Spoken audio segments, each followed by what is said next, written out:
Bonjour tout le monde, ravi de vous rencontrer une autre fois à travers ma chaîne Mogador al-Ruqi wal-Ma'rifa. Dans cette vidéo, nous allons, Inch'Allah, étudier les différents types de textes ainsi que leurs caractéristiques. Mais avant tout, n'oubliez pas de nous soutenir en s'abonnant à la chaîne et à faire des j'aime afin qu'on puisse continuer à vous présenter des vidéos pareilles. Commençons par le texte narratif. Dans un texte narratif, le narrateur raconte une histoire réelle ou bien imaginaire. Le texte narratif contient généralement un ensemble des événements successifs qui se déroulent dans un lieu et un temps donné. Les caractéristiques d'un texte narratif sont les suivantes. Un texte narratif se caractérise par un schéma narratif, c'est-à-dire qu'un texte narratif commence par une situation initiale avant qu'un élément perturbateur surgisse et se poursuit par les péripéties.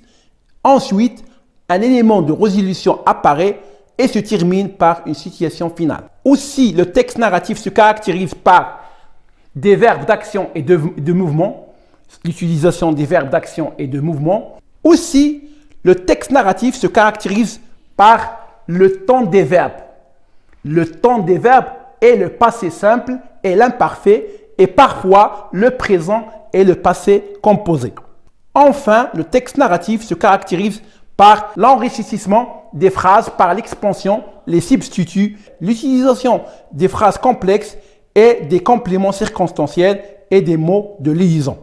Le deuxième type est le texte explicatif. Le texte explicatif a pour mission de donner des informations, explique ou répond à des questions dans un fait ou bien dans une situation ou bien dans un phénomène. Concernant le texte explicatif, il est reconnu par sa structure qui se compose de 3 étapes essentielles, à savoir la première étape, l'auteur expose le problème à résoudre, parfois sous forme d'une question.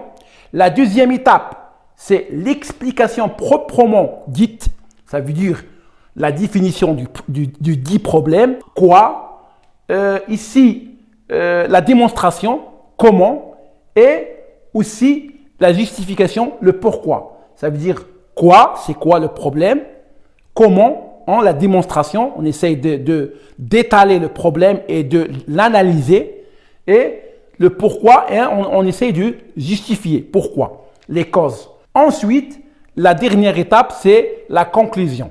Dans cette étape, l'auteur récapitule et synthétise l'ensemble. Pour les caractéristiques d'un texte explicatif, elles peuvent se résumer à 2 caractéristiques essentielles, à savoir, la première, c'est que le texte explicatif s'écrit généralement à la 3e personne du singulier. La deuxième, c'est que l'auteur reste neutre vis-à-vis des faits, c'est-à-dire qu'aucun jugement n'est porté sur les faits. Le texte explicatif est principalement présent dans les œuvres scientifiques et techniques, les encyclopédies, les manuels scolaires et la presse. Le troisième type, c'est le texte argumentatif. Dans un texte argumentatif, le but, c'est de convaincre et de faire réagir. Dans un texte argumentatif, l'auteur défend un point de vue sur une question ou une polémique à caractère philosophique, politique, scientifique ou social. Le texte argumentatif se caractérise par ses composantes et ses procédés spécifiques, à savoir la thèse, les arguments et les fondements, la stratégie argumentative, la modalisation et les marques de modalité. Enfin, on peut dire que le texte argumentatif se partage avec les autres formes les mêmes caractéristiques. Voilà, c'était tout pour cette séance consacrée au type de texte. J'espère que cette vidéo vous sera bénéfique et vous allez dorénavant être apte à distinguer entre les types de textes. N'oubliez pas de nous soutenir en s'abonnant à notre chaîne et à faire des j'aime. Et à la prochaine!